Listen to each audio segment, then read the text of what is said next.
How do you do, ladies and gentlemen? This is Jimmy Fidler in Hollywood with news that Dick Haymes will ask that his deportation be postponed for 1 year so his and Rita Hayworth's baby may be born in this country. Ingrid Bergman's daughter wants to join her screen star mother. Vivian Leigh and Laurence Olivier dangerously close to separation. And an editorial discussion of Frank Sinatra's continued quarrels with the press. I'll bring you the details in a moment, but first listen to this important message.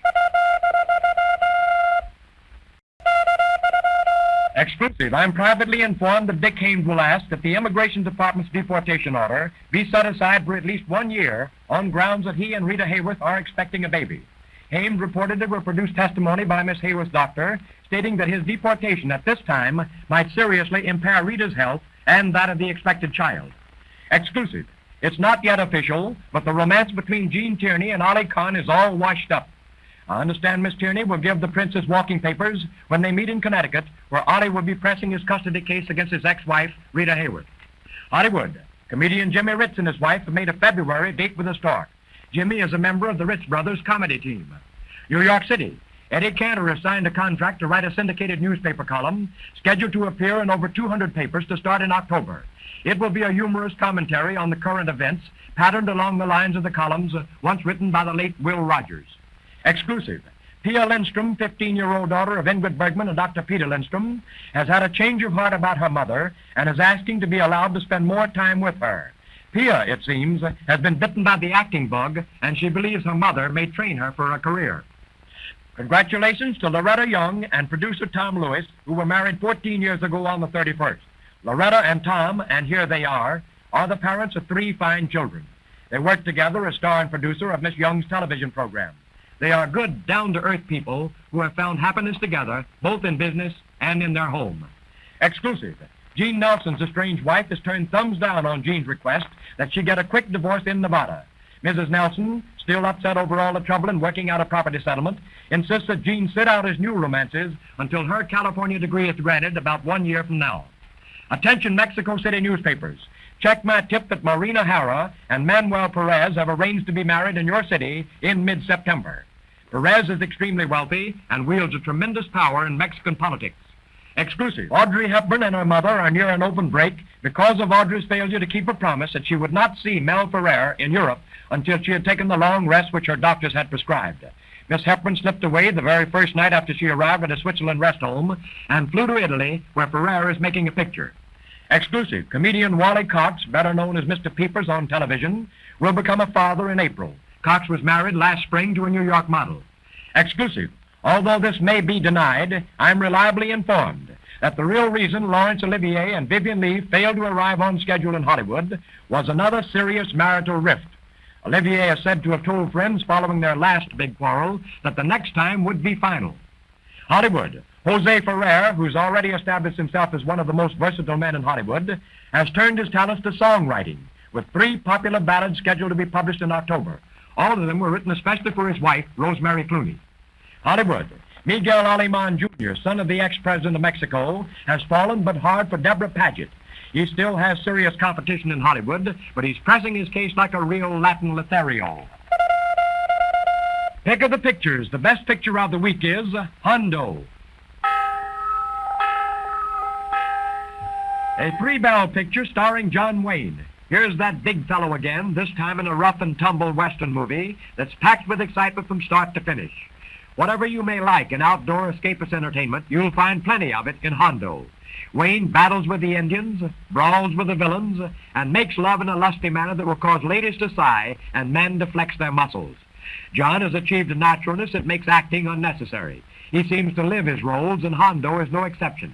If you're tired of drawing room dramas, crime pictures, and propaganda films, and if your faith in screen entertainment needs boosting, take your whole family to see Hondo. I will return in a minute, but first hear this message. Hello, I'm Bob Hutton. In just a minute, we'll be back with some more dynamic reporting by Jimmy Fidler. But before we do, I'd like to tell you a little something about Jimmy and his background here in the motion picture capital. This is a man whose voice has been heard by more people than any other Hollywood commentator.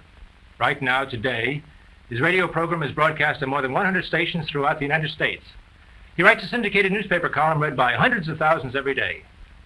And now, Jimmy Fidler is bringing the inside news of the entertainment world to television. Fidler guarantees a pre-sold audience for TV.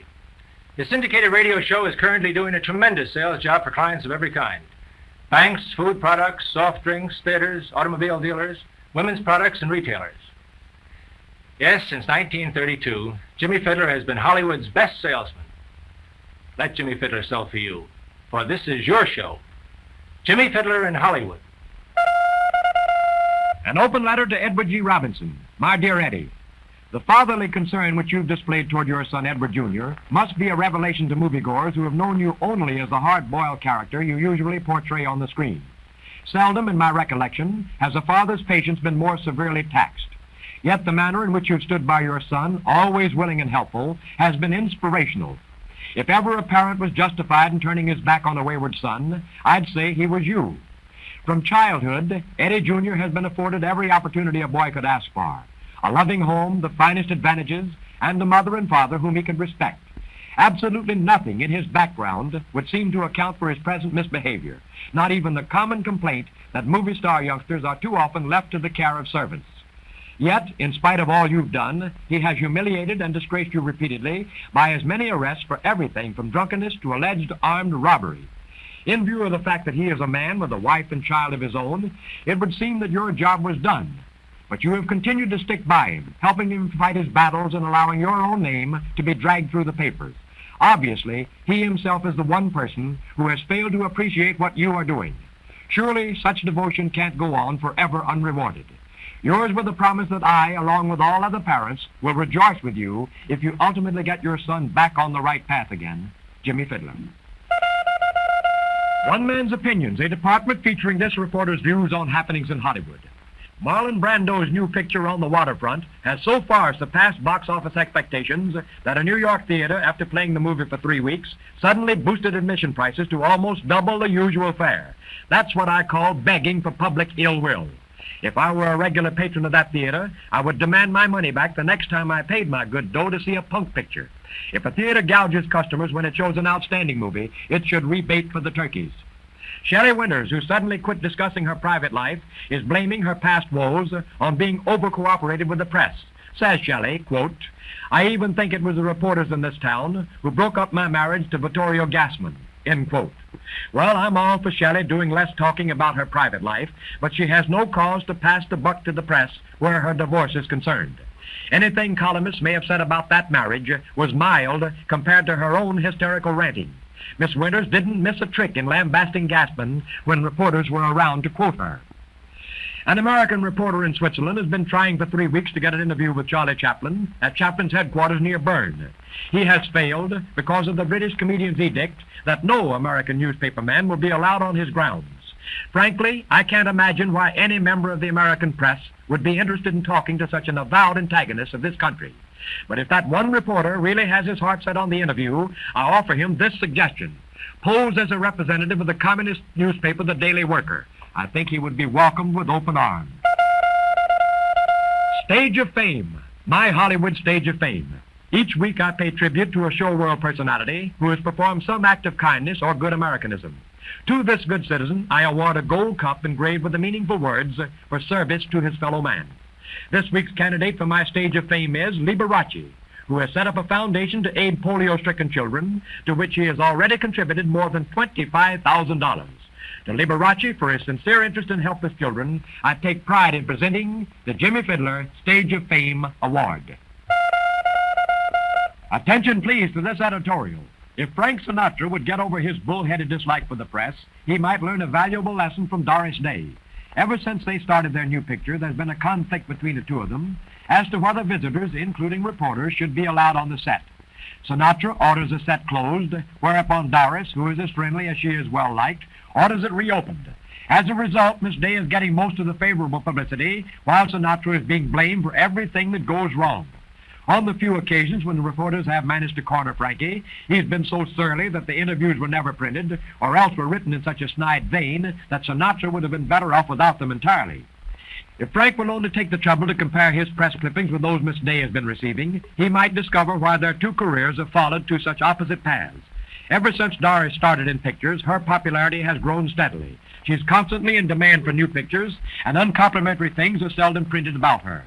Sinatra, on the other hand, found his career at a standstill little more than a year ago, with movie producers and radio and television sponsors all avoiding him like the plague. Luckily for Frank, one good picture put him on top again. But he should remember, the disaster that nearly ruined him once can happen again. And if ever I knew a man who was begging for it, he is that man. Now will you please listen to this special message? Answers to your questions about Hollywood. No, I do not think Joan Crawford is close to a new marriage. After 3 divorces, Joan, who is a smart girl, has become far more cautious. Bing Crosby and his boy Gary have settled their disagreement, and Gary will obey his dad's request that he return to college this fall. I'm afraid that run-of-the-mill cowboy movies are a thing of the past. There are so many westerns on television today that unless a theater offers a really big one like Shane or Johnny Guitar, it hasn't a chance at the box office. There is no positive record of Mae West's age, but there is a record that she was married in 1911. That was 43 years ago, so you make your own guess as to her age. Marilyn Monroe has denied rumors that she and Joe DiMaggio expect a storm. But the denial is just for the moment. Miss Monroe says she wants a house full of babies. And that's all for now. I'll be back with you at the same time next week. Until then, this is Jimmy Fidler saying good luck to you, and I do mean you.